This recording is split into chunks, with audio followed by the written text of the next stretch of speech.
As much as it pains me to say it, shiny Pokemon are entirely suboptimal in competitive Gen 2. Unless you are trolling, don't care about winning, or are doing the GSC ladder challenge where you have to use shiny Pokemon should not be used. In order to make a shiny Pokemon in GSC, you must lower every one of a Pokemon's stats, except for attack. This is how shininess works in Generation 2. In Gen 2, shininess is based on a Pokemon's DVs. DVs are kinda like what IVs are in later generations.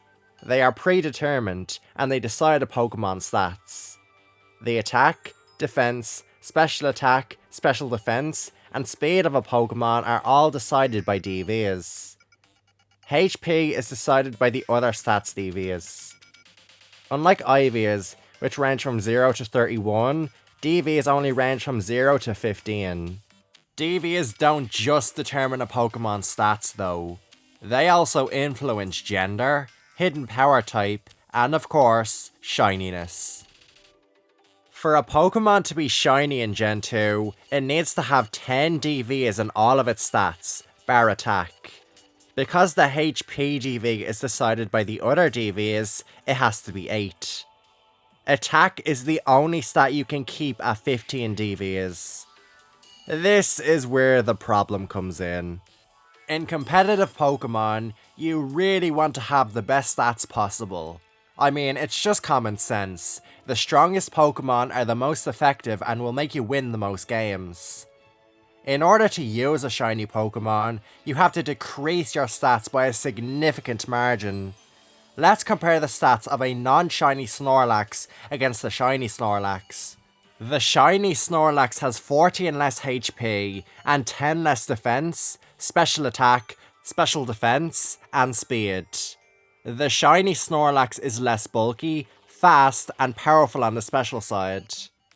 These stat drops, particularly the speed drop, are significant. Let's take an example from GSC UU for the speed drop. Normally, Blastoise can outspeed Nidoqueen and smack it around with Surf. A shiny Blastoise is slower, though, so it gets smacked around by Thunder. You have to purposefully weaken your Pokemon, just for a cosmetic change.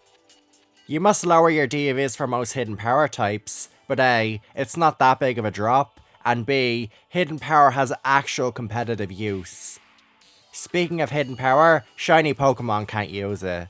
A Pokemon's hidden power type is decided by their DVs, and since you are already changing your DVs to use a shiny Pokemon, you can't use any hidden power type. A shiny Zapdos cannot use hidden power to hit ground types.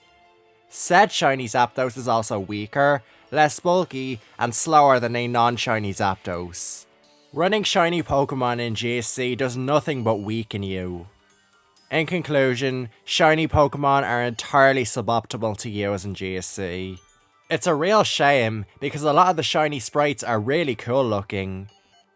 My favourites include Charizard, Butterfree, Raichu, Nidoking, Ninetales, Venomoth, Psyduck, Arcanine, Victreebel, the Ponyta Lion, Ghastly, Exeggutor, Hitmonchan, the Coughing Lion, Staryu, Lapras, Ditto, Omastar, Aerodactyl, Articuno, Moltres, Mew, the Chikorita Lion, Typhlosion, the Spinarak Lion, Togetic, Xatu, Ampharos, Azumarill, Sunflora, Quagsire, Umbreon, Misdreavus, Girafarig, Pineco, Snubbull, Gligar, Sneasel, the Slugma Corsola, Remoraid, Delibird, Mantine, the Houndour Lion, Kingdra, Porygon 2, Magby, Miltank, all the legendary beasts, Pupitar, Ho-Oh, and Celebi.